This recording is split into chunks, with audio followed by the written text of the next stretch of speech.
Hello, my friends. It's Ezra Levant. I'm coming to you from the streets of Toronto, not the streets of New York City. I received a phone call some 20 minutes ago from Anna Slatz, our reporter in New York City. She called me from the Brooklyn Central Police booking station and said she had been arrested. She was calling me from her own phone, but I only had a few moments before the police took her phone away from her. So I gleaned that she was arrested, apparently, for being out past the curfew, which of course is a law, but there's a special exemption in the law for journalists. So just for those who are joining in the past minute I've been live, Anna Slatz, a reporter for Rebel News, has been arrested in New York City for violating the curfew while doing her journalism on the riots. However, I have just confirmed with senior New York criminal legal counsel that we have retained tonight that this arrest is improper because the executive order bringing in the curfew specifically exempts journalists like Anna. So the call came in just before 11 p.m. Eastern Time. Let me check my watch right now. It's only 11:17. So I talked to Anna for probably less than 1 minute. She told me where she was, Brooklyn Central Booking. She told me the name of the officer who arrested her, and she told me what she thought the arrest was for, being out past the curfew. Then the phone was taken away from her. Well, we have a senior law firm in New York City that we've worked with before for our journalists, and so I actually had on speed dial a senior criminal lawyer who does excellent work, and you know he's excellent because I called him at like 10:50 and he called me back at like 10:55. Just amazing, and I apologize to him for calling so late in the night, but that is what he does, and he happily took the call and got straight on it. In fact, just before I turned on the camera here, he sent me an email with an update that he has been in contact with Brooklyn Central Booking and has made the assertion that Anna Slatz should be set free immediately, without a summons, without jail time, God forbid, precisely because she is exempted from the executive order. Now, I don't know how this is going to go, and in fact, this live stream may be interrupted at any moment by a phone call, and if that's the case, I'm going to sign off this live stream, whether it's a phone call from our lawyer or from Anna herself, hopefully. So if I hang up abruptly, you'll know why that is.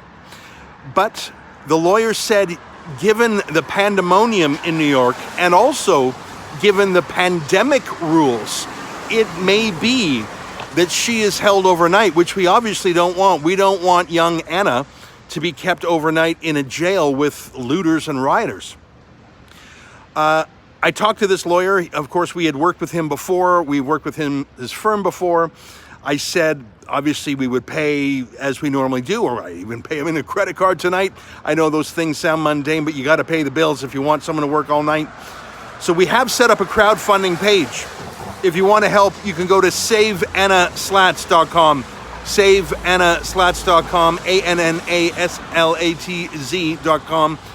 And I feel like we have really the top gun helping to get Anna free. And it is my deep hope that she is released, frankly, in minutes. I can tell you that it was less than 20 minutes after I called the lawyer that he emailed me saying he had already made contact with the police department. So no moss is growing on this guy. So just a quick update for the people who have joined me in the last couple of minutes. Here's the headlines. At about 11:40, 11:45, something like that, I received a phone call from Anna Slatz, our reporter who was on the scene for the past 2 days in Washington, D.C., and has been on the scene in New York City today. She was calling me saying that she had been arrested. She was calling me from the central booking facility in Brooklyn. She said she was arrested for violating the curfew, even though journalists are specifically exempt from the curfew. And she told me the name of the officer who booked her, and then the phone was literally taken away from her. I don't think the call was even a minute. I then immediately contacted our senior criminal defense lawyer in New York City, who we had dealt with before. And I left him a message, and to my delight, within minutes, I got a phone call back. I gave him all the information. I emailed him a confirmation of the information, and he said he would get straight to work. And I'm very pleased to say he emailed me just before I turned on the live stream here, saying he had made contact with the police department and in fact had reviewed the law and agreed with Anna that she was exempt from the curfew, and thus her arrest and any possible penalties that flow from that, even staying in jail overnight or a summons to a future court, that none of that should happen. So it is my hope that Anna is released tonight, perhaps even as we speak. But I do want to reiterate what the lawyer said to me. Because of the madness in New York City, the riots, the overloading of the police and the prisons, and also because of the pandemic, which is still in effect, the lawyer cautioned me, saying that it may be that she has to spend the night in jail, which I do not want. And I have asked the lawyer, and this is what he does, to work all night to get her free. So I say again, if a call comes through while I'm doing this live stream, you'll forgive me for getting off the phone right away. Well, that's all I know. This is not our first rodeo. We've had journalists in trouble with the law before. We always get them out. No journalists left behind. We do what it takes. I'm very confident in this law firm. I don't want to say the name of the lawyer, but he is excellent. There's actually no one else in the city that I would look to. This guy is young enough to be eager, but old enough to be seasoned. He's helped us out before with great success. If you want to help us out, go to saveannaslatz.com. This lawyer's not cheap, but we'll pay whatever it takes to get Anna out tonight. I don't want her in that jail overnight. And hopefully, even as I record this, she's walking free. Hopefully, but New York is rather chaotic tonight. So that's my report. If I have more news, I'll tweet it. I might do another live stream. I might post it. But for now, that's all I have. You now know everything I know. Thanks for your help. By the way, if you want to see Anna's work, which is just outstanding, you can see it all at stopantifa.com. Stopantifa.com. So that gives you a flavor for her point of view.